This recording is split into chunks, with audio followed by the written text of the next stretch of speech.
पाथरी विधानसभेमध्ये गेल्या 35 वर्षापासून विकास कामाची गंगा आणणारे माजी आमदार तथा विद्यमान जिल्हा अध्यक्ष काँग्रेसचे आपल्यासोबत आहेत बाबाजानी दुर्राणी सर. आपण बोलूयात पाथरी विकासाच्या संदर्भामध्ये. त्यांनी गेल्या 35 वर्षामध्ये कुठली कुठली विकास कामे केली आणि आता सध्या शिवसेनेच्या ताब्यामध्ये असल्यामुळे गेल्या अनेक दिवसापासून बरेचशी कामं मार्गी लागलेली नाहीत, त्याबद्दल आपण विचारूया. सर, आपण पाथरी विधानसभे नगरपालिकेमध्ये गेली 35 वर्षापासून आपली सत्ता होती, तर आपण ह्या पाथरी शहरामध्ये कुठली विकास कामे केली सर? गेल्या 35 वर्षामध्ये जे पाथरीचा चेहरामोहरा बदलला ते सांगण्यासारखे आता माझ्याकडचं अनेक कामं आहेत. आणि विशेष म्हणजे जे विकास कामे आम्ही वेगळे वेगळ्या रूपाने सगळे समाजासाठी, सर्व जाती धर्माचे विविध प्रश्न मार्गी लागून त्यांच्यासाठी मंगल कार्यालय असेल, शादीखाने असेल, स्मशानभूमी असेल, रस्ते असेल, सभामंडप असेल, हे सर्व विकास कामे आम्ही पाथरीमध्ये पूर्ण केली. आता नगरपालिकेचे सत्ता परिवर्तन झाल्यानंतर विकास कामाच्या संदर्भात आम्ही एक 8 महिन्यामध्ये काय त्याला सांगता येणार नाही, पण जे मूलभूत सुविधा नागरिकाला मिळायला पाहिजे, उदाहरणार्थ स्वच्छताचा प्रश्न, पिण्याच्या पाण्याचा प्रश्न, खंबेवर लाईटचा प्रश्न. आज खंबेवर लावायला लाईट नाही नगरपालिकेकडे. आज पिण्याचा पाणी 10-10 दिवसाला येते. जे काही घालेगावचा बंधारा भर उन्हाळ्यामध्ये 80% पाणी त्याच्यामध्ये होतं, आता तर 100% आहे. गावाला 8-8 दिवस पाणी मिळणार नाही अशी अवस्था करून ठेवली. स्वच्छता बोजवारा उडालेला आहे. गावामध्ये तुम्ही कुठं पहा, स्वच्छताच्या बाबतीमध्ये नगरपालिकेला 0 मार्क द्यावा अशी परिस्थिती आज शहरात निर्माण केली. ते जे मूलभूत सुविधा आहे तीच नगरपालिका आज लोकांना देऊ शकत नाही. पिण्याचं पाणी 10-10 दिवसानंतर येते. स्वच्छतासाठी लोक येत नाही, घंटागाडी येत नाही लोकांच्या घरापर्यंत. कचरा संकलनासाठी पैसे आलेले, त्याचे कचरा संकलन म्हणजे ते प्रक्रिया करायची, काय म्हणू आपण त्याला, बायमानिंग करायची, ते काही केलं नाही. ते पैसे उचलून घेतलेले.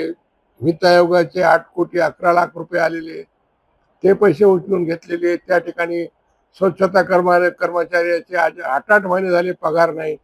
मग ते कसे काम करणार आहे? पाणी पुरवठावाल्याचे 6-6 महिने झाले पगार नाही. मग ते कसं पाण्याचं काम करणार? म्हणजे असं जे नगरपालिकेच्या कारभारामध्ये जे शासनाच्या वित्त आयोगाचा निधी येऊन सुद्धा त्या ठिकाणी तुम्ही लोकांचे पगार देत नाही म्हणून ते काम करत नाही. मग हे पैसे गेले कुठं? हे गंभीर प्रश्न जनतेसमोर, आमच्या समोर उभा राहिलेला आहे. म्हणून आता हे 12 तारखेपासून पाथरीची जनतेने ठरवले की साखळी उपोषण करायचं. जनतेनेच हे मुद्दा हाती घेतलेला आहे. नगरसेवकाच्या, काँग्रेसचे आमचे सर्व नगरसेवक, 12 नगरसेवक जे निवडून आलेले आहेत, त्यांनी 12 तारखेपासून साखळी उपोषण या ठिकाणी सुरू करणार आहेत. आणि त्याच्या पाठीमागे जे मुद्दे आहेत की रस्ता अनुदानाचे जे पैसे आलेले आहेत त्याचे कुठं विल्हेवाट लावली, कुठं पैसे खर्च केले, 1,20,00,000 रुपये. वित्त आयोगाचे पैसे कुठं खर्च केले, मुद्रांक शुल्कचे पैसे आलेले ते कुठं खर्च केले, अनेक असे जे विविध योजनेचे पैसे आलेले आहेत ते कुठं खर्च केले, आणि याचा हिशोब मागण्यासाठी हे साखळी उपोषणाची आता नगरसेवक आमची सुरुवात करणार आहे. आणि मला खात्री आहे की हे उपोषणच्या निमित्ताने हे जे भ्रष्टाचार नगरपालिकेमध्ये झाला आहे याचा वाचा फुटेल आणि दूध का दूध पाणी का पाणी होईल. त्यांनी मागच्या काही दिवसापूर्वी जनता दरबार आयोजित केला होता, त्यामध्ये त्यांनी सांगितलं की साईबाबाच्या जन्मभूमीसाठी त्यांनी 90 का 95 कोटी रुपये आणले होते. हे जनतेला माहित आहे की साईबाबाच्या जन्मभूमीसाठी अनेक वर्षापासून माझा पाठपुरावा होता. माझ्यामुळे अजितदादांनी 56 कोटी रुपये या ठिकाणी दिलेले होते आणि ते पैशातून त्याने 20 कोटी रुपये खर्च केले कोणत्याही प्रकारचं काम न करता. त्याच्या संदर्भात सुद्धा आता आम्ही, आमचा वेगळी मागणी आहे की हे पैसे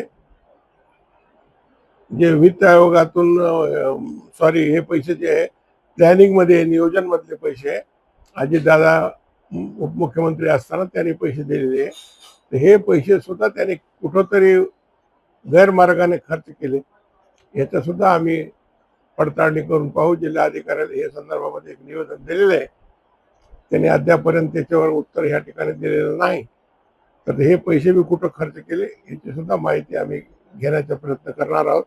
कारण की साईबाबाचा विकास आराखडा आता ठप्प झालेला आहे आणि त्याच्यामध्ये कोणत्याही प्रकारचा निधी खर्च करण्यासाठी, कारण की अनागोंदी कारभार प्रशासक कालखंडामध्ये आणि आता यांच्या कालखंडामध्ये सुरू होतं, तर त्याच्यावर ब्रेक लागण्याचे काम राजेश विटेकरने केलं मला असं वाटतंय.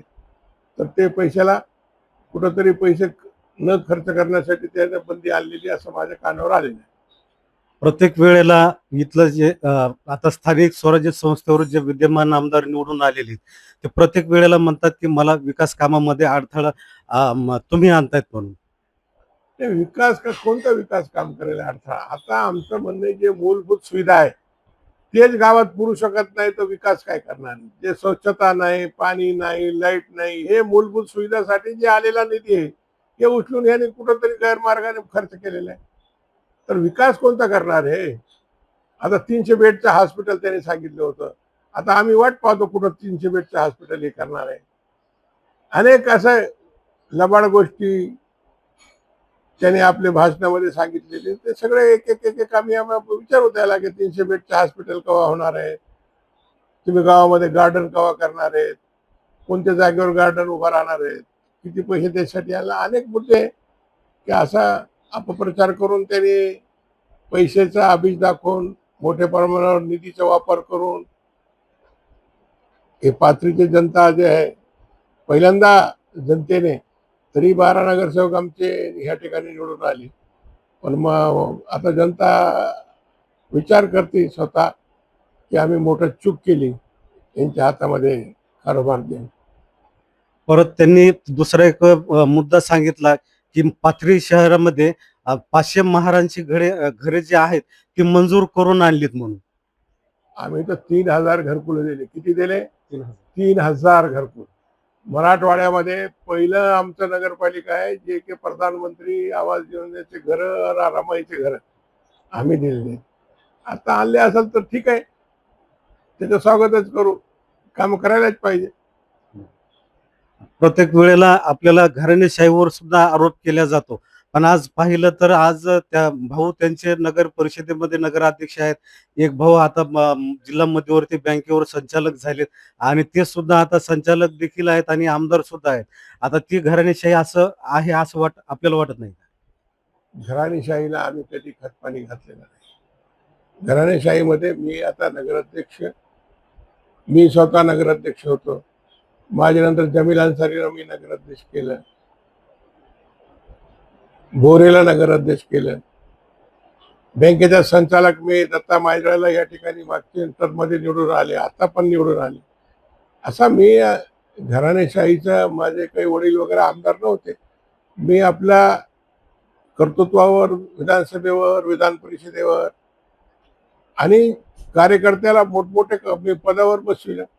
अनेक कार्यकर्ते जे आज त्यांच्याकडे, जेवढे कार्यकर्ते त्यांच्याकडे, ते सगळे मीच घडविलेले, मीच त्याला पद दिलेले. तेच आज त्याच्या मी नाव घेऊ इच्छित नाही. त्यांच्याकडे जेवढे कार्यकर्ते हे सगळे मी घडविलेले आहेत. मग मीच त्याला पद दिलेले, मीच त्याला निवडून आणलेले. आता लालचीपोटी तिकडे गेले. सध्या देशामध्ये भाजपने अराजकता माजवली आहे. शेतकऱ्यांचे प्रश्न असतील, विद्यार्थ्यांचे प्रश्न असतील, पेपर फुटीचे प्रश्न असतील, परत खासदारांचा त्यांनी बाजार मांडला खरेदी विक्रीचा. याबद्दल सर आपलं मत काय? याबद्दल तर जनतेच्या मनामध्ये फार रोष आहे. शेतकऱ्या पेपर लिकेज, नीटचे पेपरला लिकेज होणं, आज असंतोष तरुणामध्ये या ठिकाणी आपल्याला दिसलंय की जंतर मंतरमध्ये कसं आंदोलन झाला आणि पहिल्यांदा भारतीय जनता पक्षाच्या सरकारच्या मंत्र्याने राजीनामा दिला आणि आता जास्त दिवस भाजपचं सरकार राहणार नाही. जेव्हा निवडणूक होते हे अटले, या सत्ता परिवर्तन झाल्याशिवाय राहणार नाही. या देशाचे प्रधानमंत्री राहुल गांधी झाल्याशिवाय राहणार. तर हे होते परभणी जिल्हा काँग्रेसचे अध्यक्ष आणि माजी आमदार बाबाजानी दोरानी यांच्यासोबत आपण पूर्ण जिल्ह्याविषयी आपल्या पाथरी मतदारसंघाविषयी आणि पाथरीमध्ये जो चालू असलेल्या भ्रष्टाचाराविषयी आपण बोलू आहोत. मी विष्णू सायगुंडे, एल एस मराठी, परभणी.